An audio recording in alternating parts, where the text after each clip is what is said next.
Hello, welcome.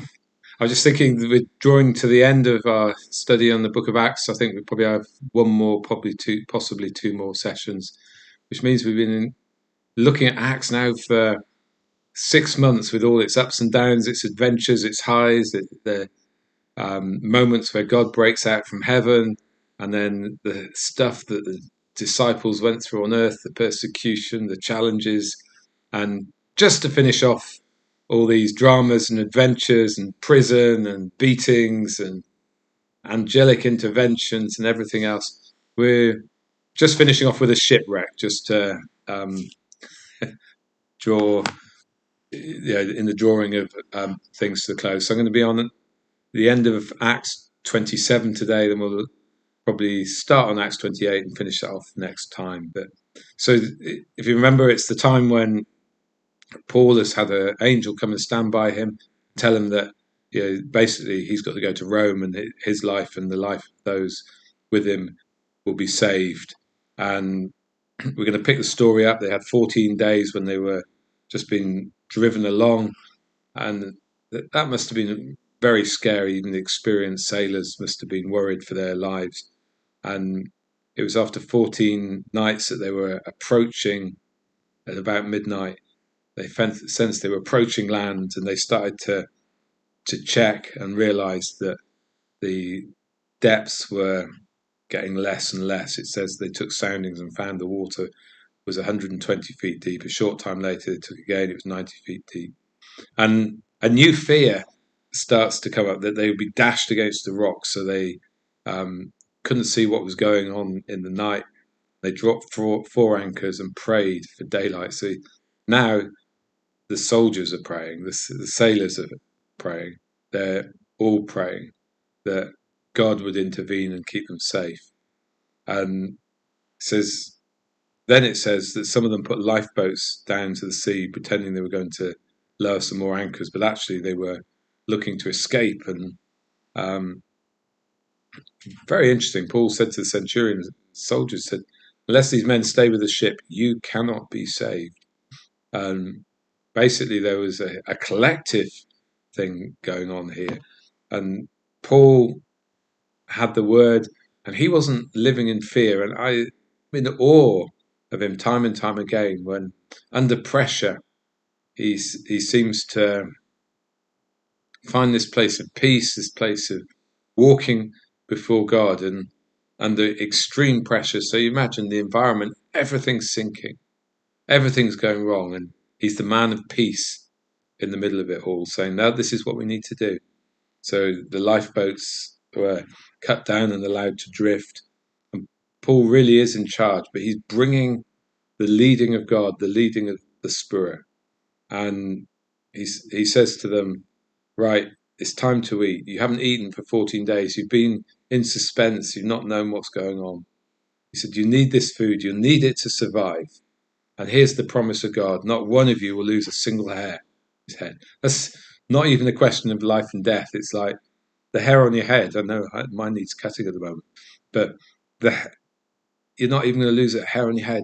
This is the clarity of what Paul's bringing by the Spirit of God because of that angel visiting. And again, it provokes me, it challenges me that, and together that we learn to be a people that have so know the Father, so know how He speaks, that we're able to be that voice of peace in the middle of a storm, the voice of life in the middle of pending death. And that's what He is. And in front of it, He took bread, gave thanks to God, and as He broke it, and He began to eat. So here's Paul celebrating Jesus. He's lifting Jesus up. He's declaring who He is.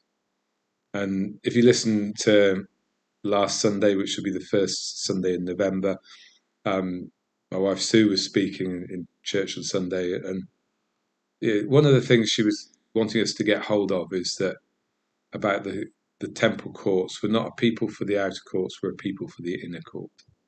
We're a people made for the Holy of Holies. And Paul, with all the storms going on, with everything else happening, he was living in the Holy of Holies, in the very presence of God, attuned to the Father. And I think there's an ongoing, beautiful challenge for us to be a people of the Holy of Holies, a people of that intimate presence, people that can lift Jesus up in the middle of a storm. And, you go back, the disciples were in the middle of the storm and Jesus was asleep and they called on him and he stilled the storm. And here, Paul, he knows Jesus is with him and he's listening to the leading of the Spirit. And when he broke bread and he began to eat, he said they were all encouraged and they all ate food, 276 people. And again, we find this is the confidence. They know they're going ashore. They've eaten as much as they need. They throw the rest overboard. And daylight came. Says they didn't recognize the land, but they saw a bay with a sandy beach and decided, that was the place to go. So they released the anchors and basically allowed themselves to be driven in to the beach. And it says the ship ran aground and it stuck. And then the pounding of the waves. So there must have been still a lot of fear, a lot of anxiety, but Paul was rising above that. Paul was challenging them to really see that God was looking after them. And again, the soldiers, and this was probably a natural thing to do in their environment, wanted to kill the prisoners so none of them escaped. But it was the centurion. He was very aware of what was going on. And so he stopped them doing that so that Paul would live. And it basically says those who could swim jumped overboard first, get to land. The rest followed on planks. And guess what? They all arrived safely on shore. Wasn't that the promise of God in the middle of the storm? They'd all arrived safely on shore. Yeah, the boat was lost. Their stuff was lost. They had no way of getting off the island. Yeah, having lost the boat, but they were safely on shore. And it was only when they're on there that they found that this island where they were was Malta. Interesting, a place I'd like to go, Malta, one day. My mum lived in Malta for a while, lived on Malta.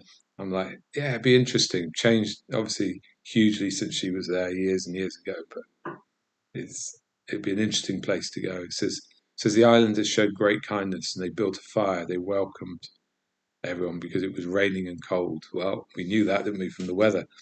But it says Paul gathered a pile of brushwood, and as he put it on the fire, a viper literally came out and bit him, fastened to his hand. And the island's response said, this man must be a murderer, because though he escaped from the sea, the God of justice would not allow him to live. Again, Paul is living in the peace of God. It says he shook the stake off. You see, how did Paul know not to fear? Because they obviously knew this snake was poisonous, going to kill him. How did he know not to fear? See, in the middle of the storm, he heard God. In the middle of the storm, he knew he was heading to Rome. He knew this wasn't the destination of his journey. He didn't need to succumb to fear. And I think that there's a little lesson for us all in life. Don't allow fear to override everything. Because we're on a journey. Our journey is heavenward. But in the journey, we have the privilege of living in the Holy of Holies. It says that Paul shook the snake off into a fire. It says the people expected him to swell up or suddenly fall dead. But after a long time, imagine they're studying and going, that man's going to die. And they saw nothing unusual happening. And they changed their minds and decided he was a god. So, again, people are watching. People were watching Paul to see what would happen. And he looked through this journey, there's a consistent thing. He was a man of the Spirit. He listened to God. He delivered as a prophet of God what the angel had said to him that stood by him. And he brought freedom, not just to himself, but I can't remember the number of people now, 200 and, let's have a look, if I could find it, 276 people. See, Paul, who he was, brought salvation to many. And it's the same for us. We're a people made for the presence of God. In the middle of the storms of life, and life is a storm, We're rescuers, and our presence, us as people of the intimate place with the Father, can see many people saved, many people rescued in the middle of a storm. Bless you. Thank you for being with me. We've got one more of these, I think, looking where we're at, and we'll finish off with Acts 28 next time. Have a wonderful, wonderful day. Look forward to seeing some of you soon. Bye for now.